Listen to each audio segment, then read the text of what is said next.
Hello everyone, तो कैसे आप लोग? उम्मीद करते हैं आप लोग बहुत बढ़िया होंगे। तो आज के लेक्चर में हम लोग बात करने वाले nuclear fission and nuclear fusion के बारे में। लास्ट लेक्चर में हमने देखा था mass defect and binding energy. मुझे उम्मीद है वो लेक्चर आपने देख लिया होगा और वो कंसेप्ट को अच्छे से पढ़ लिया होगा। न्यूक्लियर फ्यूजन आज हम लोग कर लेते हैं, साथ में चेन रिएक्शन। तो हमारे जो चैप्टर है उसका ऑलमोस्ट 90% पार्ट कवर हो जाएगा। 10% पार्ट रिमेनिंग बचेगा, जिसमें हम लोग कुछ एक्स्ट्रा चीज़ें पढ़नी है, कुछ इंसिडेंट जो हुए हैं इस फिजन और फ्यूजन वगैरह के, मतलब न्यूक्लियर फिजन की वजह का जो आइटम बम बने उसकी वजह का कुछ इंसिडेंट्स है हिस्टोरिकल, वो अपने को पढ़ना है। और एक टॉपिक रहेगा रिएक्टर का, न्यूक्लियर रिएक्टर, वो हम लोग देख लेंगे। ठीक है, तो आज का टॉपिक का जो मेन फोकस है वो है nuclear fission, chain reaction, nuclear fusion. तो बिना किसी तरह के लेक्चर को स्टार्ट करते हैं। मेरा नाम है आमिर, आपसे फिर से यूट्यूब चैनल मॉडर्न पढ़ाई पर। ठीक है, कॉपी कलम निकालिए और लिखना स्टार्ट कीजिए। देखिए, कहानी शुरू हम लोग करते हैं सबसे पहले अपने न्यूक्लियर फिजन से। तो फिजन जो वर्ड है, फिजन के माने होता है टूटना। सिंपली मैंने एकदम सिंपल डिफिनेशन लिखा है, the process of splitting of an item into two और मोर स्मॉलर वंस। एक आइटम का दो या उससे ज़्यादा आइटम्स में टूट जाना, वो आपका सिंपली कहलाता है न्यूक्लियर फिजन। ठीक है, दो या दो से ज़्यादा आइटम्स में टूटेगा, खत्म। अब जो टूटेगा तो उसका एटॉमिक मास वो भी डिवाइड होगा, एटॉमिक नंबर वो भी डिवाइड होगा अपना। ठीक है, अब ऐसा भी डिवाइड होता है कि फिजन ऐसे भी होता है कि भाई दो बराबर हिस्सों में ही टूट जाए तो वो भी फिजन है। लेकिन कभी ऐसा भी होता है एक छोटा हिस्सा मिले एक बड़ा हिस्सा मिले, वो भी आपका फिजन है। ठीक है, सिंपल सा बात है, कोई दिक्कत नहीं है इसमें। अब देखो हुआ क्या, 1932 में चैडविक साहब ने हमारा न्यूट्रॉन का डिस्कवरी किया था ना। 1932 में चैडविक साहब जो हमारे थे, इन्होंने न्यूट्रॉन का डिस्कवरी किया। इसके बाद हमारे एक साइंटिस्ट आए, उनका नाम था इमीरो फर्मी। एक साइंटिस्ट है हमारे पास है इमीरो फर्मी। इमीरो फर्मी के दिमाग में क्या आया कि भैया चलो हम लोग एक काम करते हैं, ये जो न्यूट्रॉन अपने पास है, इस न्यूट्रॉन को हम लोग एक रेडियो एक्टिव एलिमेंट के साथ बम्बार्ड कराते हैं। यानी कि न्यूट्रॉन को हम क्या करेंगे, कोई भी एक रेडियो एक्टिव एलिमेंट के साथ बम्बार्ड कराते हैं। तो इन्होंने क्या किया, एक इन्होंने पूरा का पूरा ऐसा बीकर लिया, इसके अंदर इन्होंने जूस ले लिया था। किस चीज़ का जूस था बताओ? पीने वाला जूस नहीं था। ठीक है, न्यूट्रॉन को इनको बम्बार्ड कराना था। यहाँ पर यूरेनियम सॉल्ट था ये। हाँ, अब उसको जूस समझ के पी मत जाने से, देखने में बड़ा खूबसूरत लगता है, येलो येलो कलर का है ना। यूरेनियम सॉल्ट सॉल्यूशन था यहाँ पर।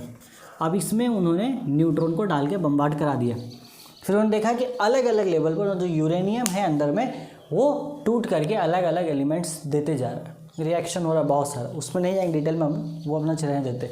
तो यहाँ पर वही हुआ कि भैया वो टूटते हुए दिखा अपने को। यहाँ पर देखो फिजन का एग्जांपल, ये यूरेनियम लिया हमने 235 वाला 92। ठीक है, 235 वाला ही लिया। इसके साथ हमने एक न्यूट्रॉन को ऐड, एक न्यूट्रॉन के साथ बम्बार्ड कराया। एक न्यूट्रॉन आया, मतलब एटॉमिक मास क्या होगा, कि इंक्रीज़ होगा इसका, सॉरी हाँ ठीक है, एटॉमिक मास एक इंक्रीज़ होगा, नंबर जाना नहीं है। ये हो गया 236 और 92। अब ये यूरेनियम जैसे उसका बम्बार्ड करके ये बना, तो ये फिर टूट जाता है दो हिस्सों में। एक तो टूट के बनाया बैरियम, दूसरा बन गया krypton. Atomic mass atomic number divide हो गया, अब प्लस 3 न्यूट्रॉन एक्स्ट्रा निकलता है। ये मामला होता है। यहाँ पर देखो बनाया मैंने, ये एक न्यूट्रॉन था, ये एक आपका न्यूट्रॉन था। इस न्यूट्रॉन को हमने U-352 लिखा गया, उल्टा हो गया। 235 92 यूरेनियम से हमने रिएक्ट कराया, एक क्रिप्टन मिला, एक बैरियम मिला, साथ में 1 2 3 इलेक्ट्रॉन मिला। ये हो गया न्यूक्लियर फिजन आपका।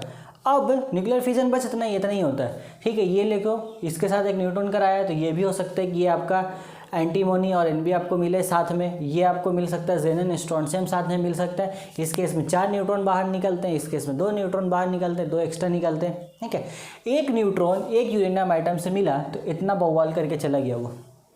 ठीक है, देख लो इतना बवाल किया। अब यहाँ पे जो 3 निकला है, तो ये आगे चल करके, ऐसा तो है ही नहीं कि यहाँ जो सोल्यूशन हमने लिया था, इस सोल्यूशन में सिर्फ एक ही यूरेनियम आइटम है, ढेर सारा यूरेनियम आइटम होगा सोल्यूशन में। एक न्यूट्रॉन एक के साथ कंबाइन किया, 3 न्यूट्रॉन और एक्स्ट्रा निकला, तो ये 3 न्यूट्रॉन बाकी आगे चल के 3 यूरेनियम आइटम को पकड़ेगा, और हर यूरेनियम आइटम फिर 2 हिस्से में टूटना शुरू करेगा। फिर अब ये क्या हो गया भैया, इससे अब 1 से तो 3 बना, ये फर्स्ट जनरेशन यहाँ तक आपका, यहाँ तक फर्स्ट जनरेशन, जैसे कि 1 से 3 बना। अब ये 3 जाके 3 यूरेनियम आइटम अलग अलग पकड़ेगा। यहाँ पे भी डालिए, 2 यूरेनियम आइटम अलग अलग पकड़ेगा भैया।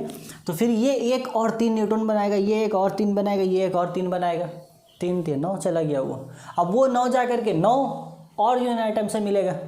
ठीक है, अब वहाँ से हर एक फिर रिएक्शन होगा, 3 न्यूट्रॉन और निकलेगा। फिर इस तरीके से रिएक्शन आगे बढ़ता चला जाएगा, न्यूट्रॉन यूरेनियम से टकराता चला जाएगा, यूरेनियम फिर आगे चल के अपने टूटता चला जाएगा छोटे छोटे न्यूक्लियस में, और इस तरीके से एनर्जी हम लोगों को मिलता रहेगा न्यूक्लियर फिजन में। ये किस लेवल का एनर्जी होता है, एक छोटा सा वीडियो देखो, आपको समझ में आ जाएगा। देखो इसको आराम से।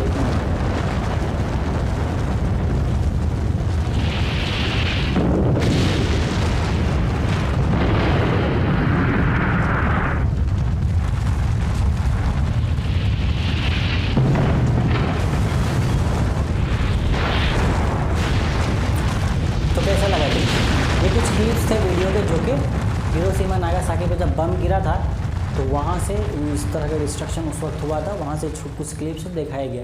उसमें यही यूज़ किया गया, जो एटम बम बनाया गया था उसमें पहला बम में यूरेनियम ही यूज़ किया गया था। यूरेनियम बस एक न्यूट्रॉन डाला गया भैया, एक वो फिर टूटता गया। जब भी ये टूट रहा है तो एनर्जी निकलेगा, आपको पता है। दो न्यूक्लियस आप ये टूट रहा है, किसी भी चीज़ को हम अगर तोड़ेंगे तो भैया वो तो एनर्जी रिलीज़ करेगा, एनर्जी तो निकलना है वहाँ से, एनर्जी निकलेगा, साथ में न्यूट्रॉन। इतना जो एनर्जी निकल रहा है वो जाएगा कहाँ, पर सब जाना कहाँ है, उसको जाएगा तो कहीं नहीं। वही डिस्ट्रक्शन में हम लोग कैरी होता है। यहाँ पर से जो रे निकलता है, यहीं से alpha particle, beta particle, gamma ray निकलता है। यहाँ पर हमारा गामा रे बहुत निकलता है, जो एनर्जी निकल रहा हो गामा रे का शक्ल में निकलता है यहाँ से, और वो तबाह कर देता है पूरा। यही तबाही मचाया था हिरोशिमा नागासाकी में लोग। ये क्लियर है, बस यही था। वो आपका न्यूक्लियर फिजन हो गया। ये हमने आपको यहाँ पर चेन रिएक्शन समझा दिया। चेन रिएक्शन का डिफिनेशन मैं स्क्रीन पर डाल देता हूँ और वहाँ से ले लो, बहुत आसान है।